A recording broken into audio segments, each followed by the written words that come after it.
States renews our call on Burma's security forces to end their violence immediately and support diplomatic efforts for a long-term solution.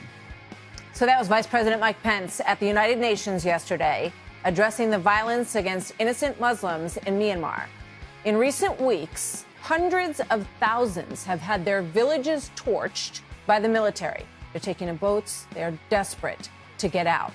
Tragically, not everyone has made it out alive. These next images are very hard to look at, but this is one of the tiniest victims that you will see in a moment. A baby boy cradled in his mother's arms. He was just 40 days old. All of this has the international community questioning why the country's de facto leader, now you're going to remember this woman, she has been very much in the news in recent years, Nobel Peace Prize winner Aung San Suu Kyi. Why isn't she doing more to stem the violence? She's supposed to be a great humanitarian. Trace Gallagher gives us the background here from the West Coast newsroom. Hi, Trace.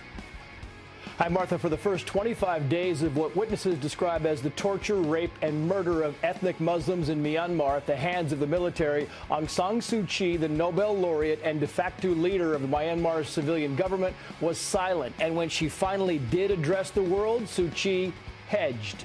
Listen.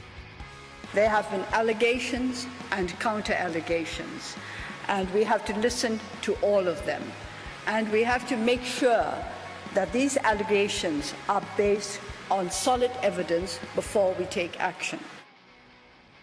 She went on to say the international community should pay more attention to the areas where there is peace than the areas of conflict. Human rights activists were quick to condemn the speech, saying the woman who was once championed as the savior to her country was now, quote, sugarcoating ethnic cleansing.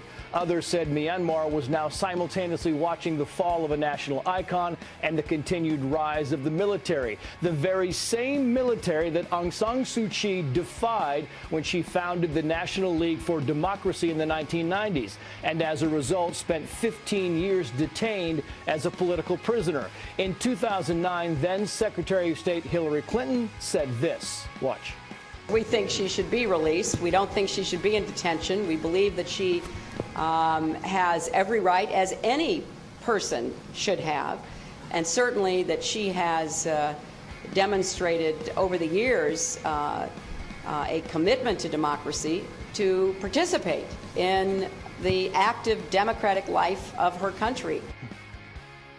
And in her book, Hard Choices, Hillary Clinton compared Aung San Suu Kyi to Nelson Mandela. Suu Kyi has also garnered praise from Barack Obama, Bill Clinton, and George W. Bush.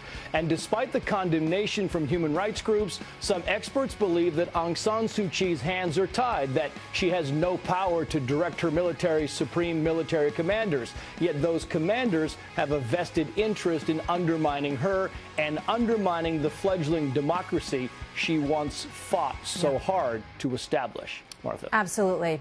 Thank you for laying all that out for us, Trace. Joining me now, Mark Thiessen, an American Enterprise Institute scholar, Fox News contributor, and former chief speechwriter for President George W. Bush. Mark, good to see you tonight. You know, it's a complicated story, but we all remember the very devoted fight. And I remember her being under house arrest, and she would, lean over the fence at the end of her driveway to talk to people, and they would shake her hands. So she got out thanks to the support of Hillary Clinton, of President Obama, and as you point out, Senator Mitch McConnell very involved, the Bush is very involved. And now she is in this position where people are looking at her and saying, are you a great humanitarian and leader of democracy? Yeah, it's very sad to see this unfolding because she truly was a great hero of democracy. She spent, as you said, 15 years under house arrest demanding free elections, won the right to free elections, became the leader of her country.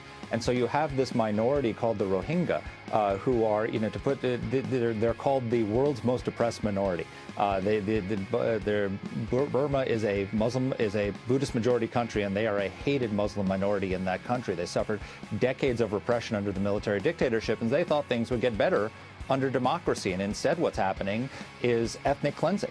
You have had 500,000 of these, the Rohingya have been driven out of their villages, 63 villages burned to the ground, according to Human Rights Watch.